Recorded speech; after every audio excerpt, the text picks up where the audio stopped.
Well, hello there, and welcome to today's episode. I am so glad to see you. We're going to be diving into something that I've had a lot of, I did a survey asking you guys what you want me to talk about, and multiple people wanted me to talk about inner child healing. So that's what we're going to be talking about in this episode. Basically, what it is, why we do it, how to do it, and how it helps you. And again, you guys, this is coming from someone who I was a non-believer in inner child work until I became a psychotherapist. Even though I had done a lot of my own therapy work, becoming a therapist made it very obvious and apparent to me that inner child work is so powerful. It is so effective, which is really all I care about. Like, how can I help you get out of your own way or lessen your own suffering and elevate your own joy, which is exactly what I'm going to be helping you do in this episode. So before we get into it, if you are new to this YouTube channel, just make sure that you subscribe and hit the bell icon so you don't miss anything. I roll out something new on Tuesdays and on Thursdays, and since I do it for you, I wouldn't want you to miss it. Okay, let's move it on into today's episode. Inner child work. So what is it, really? It is the process, it describes the process of reconnecting with younger parts of yourself that live in you. And that live in all of us, right? Not just you. So different times of our own evolution in childhood, if we have things happen, a part of us can get stuck at that time. Something dramatic, something traumatic. And these are parts of us, those younger parts of us, that hold both, right? Joy, creativity, playfulness, and the old wounds, fears, and unmet needs. So it's a combination. Right? It's not just going back, because a lot of times we can tap into inner child work to like amplify our creativity, right? To do things. A lot of times with my therapy clients, when we're working through things, people who are just grinding away at life or working so much or so exhausted, I would always task them with finding something, some activity that they used to love when they were a kid to sort of resurrect in their life. And something really magical can happen.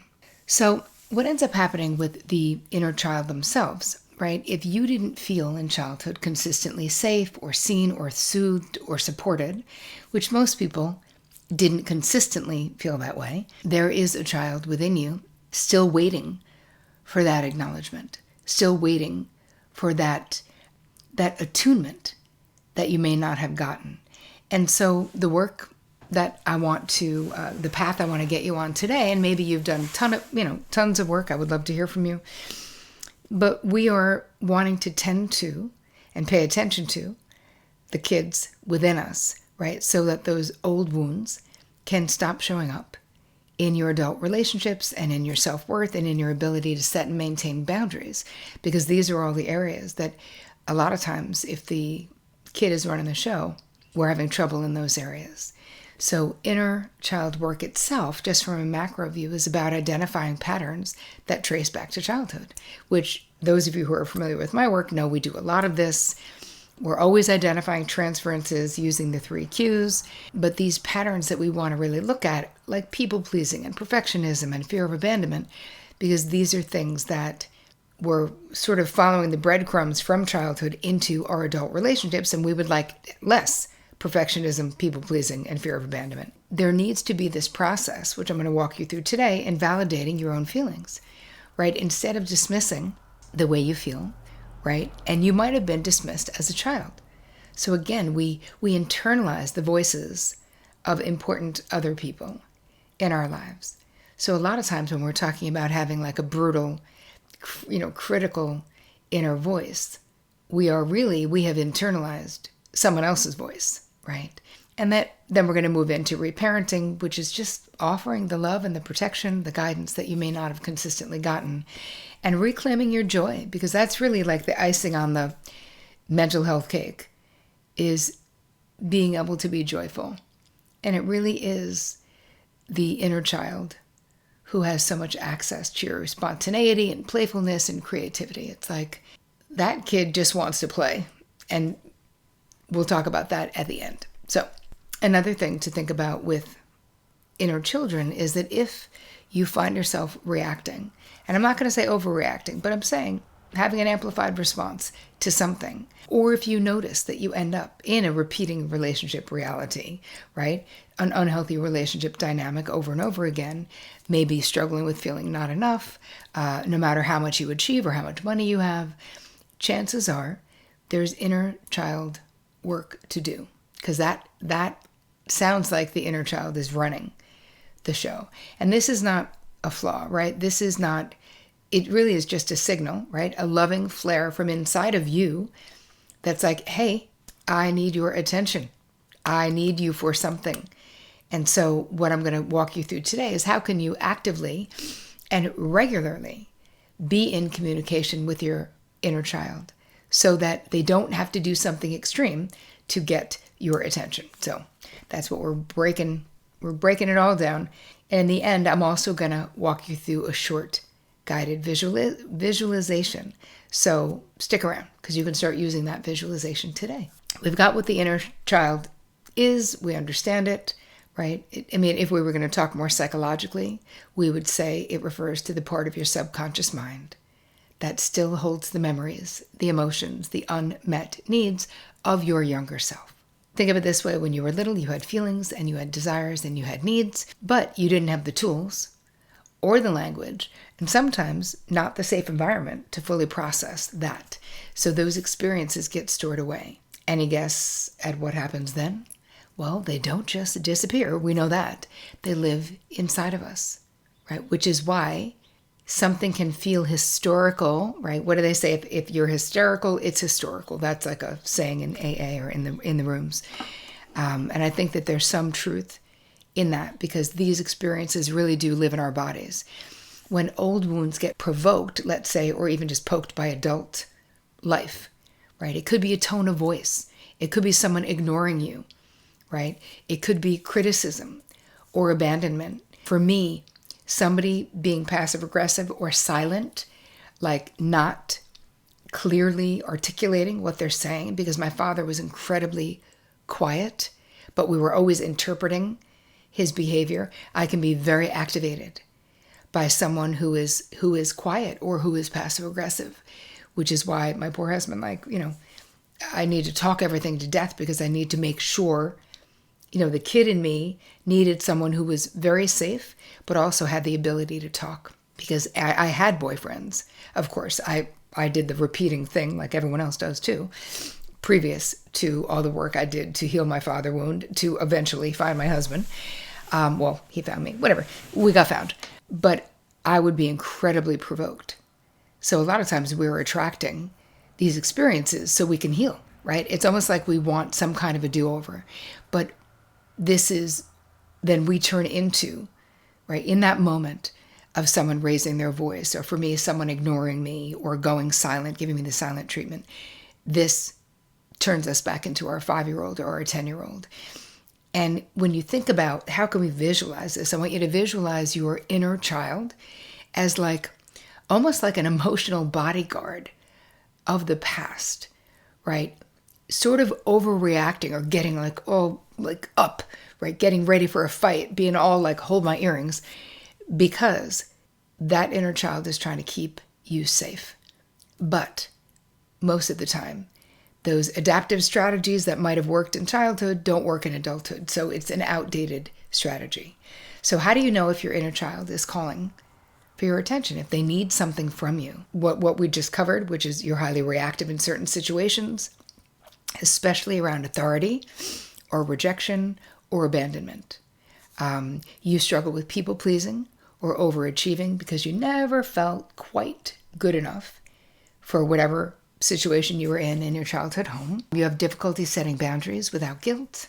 You're overly critical of yourself. Or conversely, you may numb out with shadow addictions like scrolling or nightly wine therapy, WINE, or overworking. Or you feel shame or fear when asking to get your needs met. So if you're nodding your head to any of those things, then know this, you, my friend, are not alone. This is incredibly common. So many of us carry this inner child who is longing to be seen, heard, and loved. So many of us. And that's so much of what my work is based around, whether I'm talking about the inner child or not. What I'm having you do, the strategies, the tips, the journaling, all of it has so much to do with helping you and your inner child be seen, heard, and loved. So why does this matter? Right? Why do these sort of original injuries of this inner child, why does that matter? Because we can't. It's not possible for us to sort of out-achieve or out-hustle, right, these childhood wounds. We can really only heal them by turning in towards that younger self of us with compassion. So this is where the reparenting comes in, right? It's about becoming the safe and attuned and consistent adult that you may not have had when you were a kid. Because here's the deal. Your worth itself is not up for negotiation. So we need to heal, and we need to support, and we need to love and have compassion for this inner child so that we stop looking for love and approval and validation in all the wrong places, right? I know I've said this much, and you know this, but you were born worthy. You are worthy right now, right? But if the inner child is holding a story of being too much or not enough, then your adult life, you'll always be sort of like hacking away, trying to get that. And it's just exhausting, or trying to be less than you are, because if the message was you were too much. So when you do this work, what are we doing? You're freeing yourself up from repeating the old relational patterns, and you create this capacity for yourself to experience joy and love and connection without like fear of abandonment, always as this constant companion when you're in relationships, because that's also just friggin' exhausting, you know? All right, so let's start with some practical things that you can do. Identify when the inner child is activated, right? Start noticing the moments when your reaction feels out of proportion to what might be going on. And you can just simply, in that moment, ask yourself, how old do I feel right now, right? Does this reaction belong to my current self? Or is this something that belongs to younger me? And this simple pause, it's not that deep, you know, but it creates the space for you to recognize the difference between past pain and present reality. Like, what is happening right now? Next, name and validate the inner child. You can give your inner kid, I see myself. My inner child looks like me because it's me. But you know what I mean? I have an image in my mind of little me with my little puka beads on and my little bathing suit top and my little cutoff jeans. I'm probably 5. My little sneakers without socks on. It's the summer. That's what I see. So you might want to use a childhood nickname. That could be cute. Or imagine a photo of a certain age. That's what I do, which is why I always have you guys do like the baby photo. I'll put it in the guide for this episode. There's a whole baby photo exercise that I always have people do. And when you feel activated, speak inwardly. I see you. I hear you. It makes sense that you feel scared, but I've got you now, right? Reassure. Validation is everything for the inner child, and she can relax if she feels like adult you has it, right? It's what you needed then, and it's what will help heal you now. We want to create a dialogue, right? You can write letters to your younger self, even have a conversation, right? You can ask, and you can ask the question and then journal it. What do you need from me? Write it out. What are you afraid of? Write it out. How can I help you feel safe today? This turns your relationship with the inner child into a living, breathing practice. And you could just keep those, it can keep it as simple as those 3 journal prompts. Easy breezy. And then we have to reparent through action, right? This is where boundaries come in. If your inner child needs safety, let's say, then the adult you has to set some limits in your relationships. Or if your inner child needs rest, then you honor that instead of the overriding it with the hustle of like, no, I need to do more work. If your inner child longs for play, right, then you have to schedule time to be creative or to just have joy in your life. Just swing on a swing set, just go to the beach, just whatever it is that would bring you joy. Because healing doesn't just take place by talking about the wound, right? We actually need to choose differently in our real life. Next, you want to practice consistency. Your inner child does not need perfection, right? We don't have to be perfect, but she needs you to be consistent. So check in regularly, right? Not just when there's a crisis. The more often you show up, the more trust you build inside yourself, which means the more relaxation for your nervous system, right? You know, when you're with someone who you trust, how you can relax. That's what starts to happen with your inner child, is where she starts to get that she can trust you to take care of adult you and little you, meaning her, and she gets to rest. I'm going to close this with just a brief inner child visualization, right? You can come back anytime, but I'm going to ask you if you're somewhere where you can, obviously not if you're driving, and you can save this for later if you want to. I'll have it sort of ripped from the episode. So if you go to the guide, terricole.com/guide, you'll be able to get just this inner child guided visualization. So go ahead and close your eyes. Only obviously if it feels safe, and if it is safe. Take a deep breath in. Slowly exhale. Bring to mind an image of yourself as a child. It could be you at 3 or 5, 7, whatever age comes naturally to you. As I told you earlier, mine is 5. See this younger you standing in front of you.